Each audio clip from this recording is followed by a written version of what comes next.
Hello, family. Welcome back.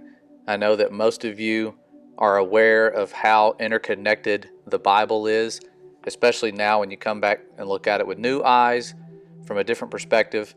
And my wife has been doing some reading and studying more so than I've ever seen anyone do.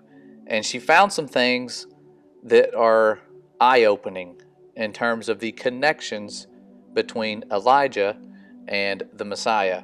Some beautiful things, and she wanted to share that. She felt led to share, and she has done just that. So I'm going to let her show you guys, I don't want to give any spoilers, all of the things that she has seen and connected here. It is amazing.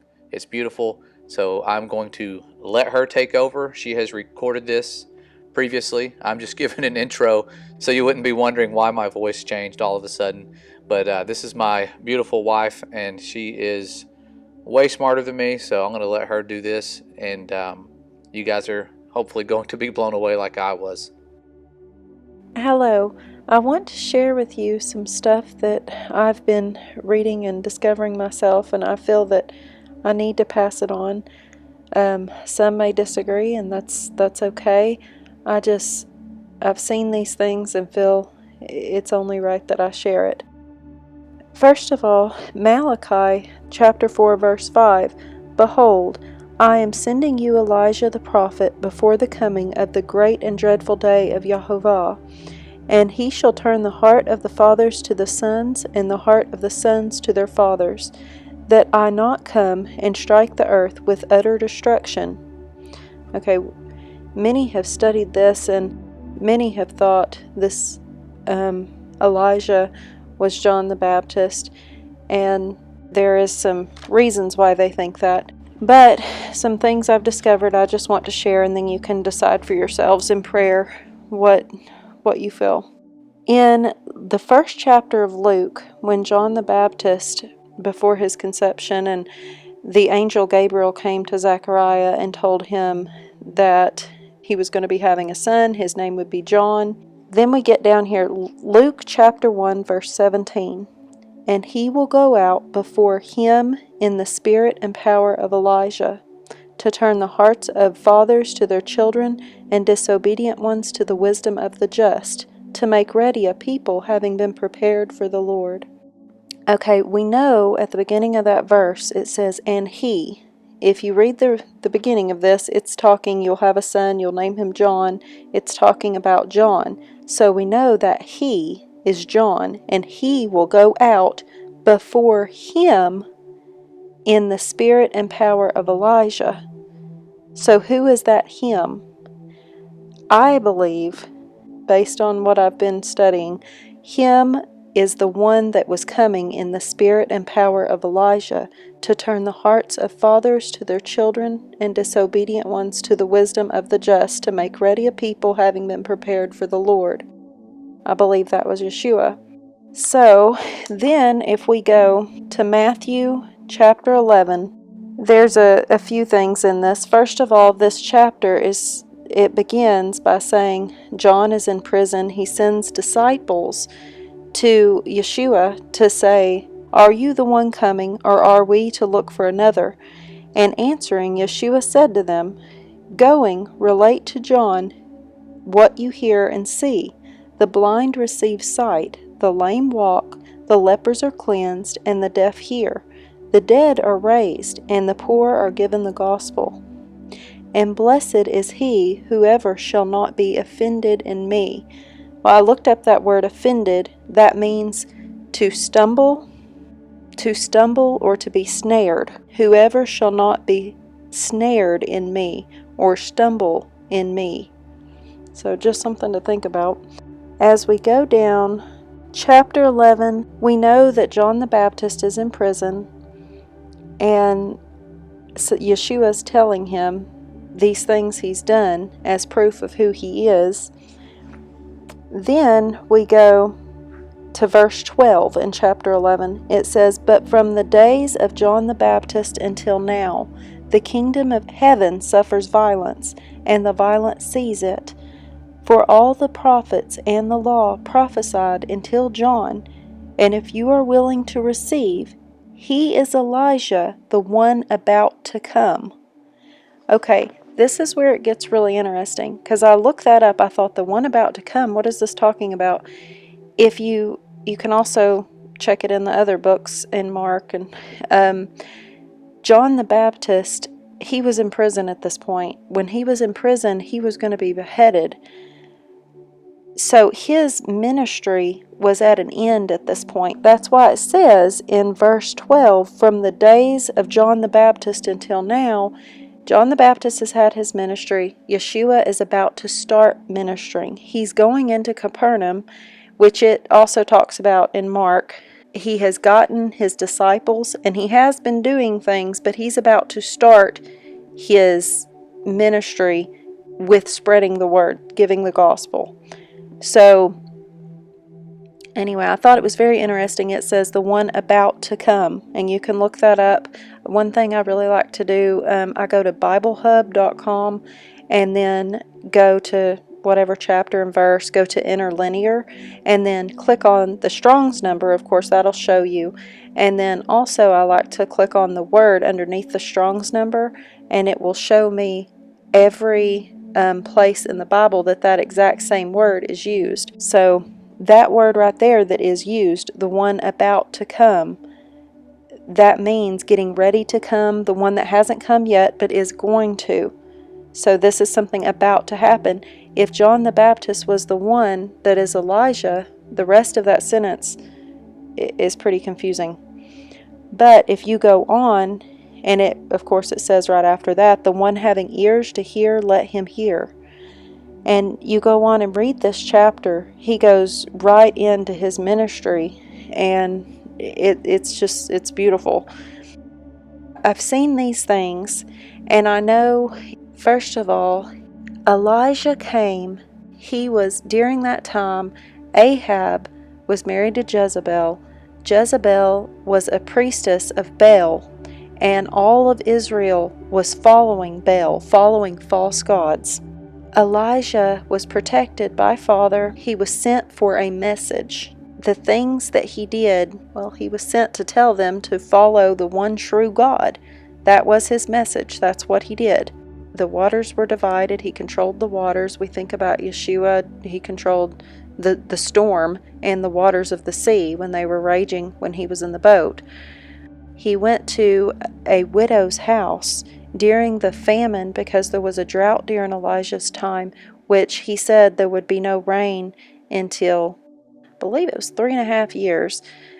But during that time, he went to the widow's house, and her and her son were about to pass away because of the terrible famine. She had a little bit of flour, she was in oil, she was going to make a cake, and they were going to die. He said, make one for me, and that's what she told him. We have a little bit, we're going to make this, and me and my son are going to die. He said, make the cake, but make it for me first, and then make it for you also, and you will have enough throughout this famine. And that's exactly what happened. The food was multiplied through those years, all of that time. The food did not run out. And that's the same thing. The only other time we see was Yeshua, and there was, twice feeding the multitudes, and the food was multiplied in the exact same way. Then you have the widow's son, the child died, and Elijah, not Elijah's, through the power of Father, all these things happened, but through Elijah, he made that son to rise from the dead. So he healed that son. Who else did that? Yeshua did that. Then, when Elijah went up in the whirlwind, because it says, he went up in the whirlwind, and he was there with Elisha, and he told Elisha, if you see me when I'm taken, you will have a double portion of my spirit. Okay, well, Elisha did see him when he went up. So he did receive a double portion of the spirit that Elijah had, which was the spirit from Father, the Holy Spirit. Elisha, he also, that same power, there was more miracles that happened there. The Naaman was a commander, I believe, in the Syrian think it was the Syrian army. He was healed from leprosy. He went to see, there was a Jewish servant girl, and she told him about Elisha, the prophet, in her land. And he went to the prophet, and the prophet, Elisha told him, go dunk in the river and you'll be healed. And he did. Reluctantly he did, but he did. So he was healed of leprosy. So that's another miracle that we see there. And then we see it again when Yeshua came. And then also there was one, the Syrian army came against Elisha, and I love this story. It's beautiful. The Syrian army, they wanted to kill Elisha because Elisha knew everything they were doing. They couldn't prevail. And then they found out it was because Elisha had the information. Of course, it's coming from Father. Who's going, if the information's coming from Father, who can be against you when he's for you? But the Syrian army came against Elisha to kill him, and they thought that would solve their problems. Well, Elisha's standing up, and they see the Syrian army, and all the other people are worried, and Elisha says, don't fear, for those that are with us are greater than those that are with them.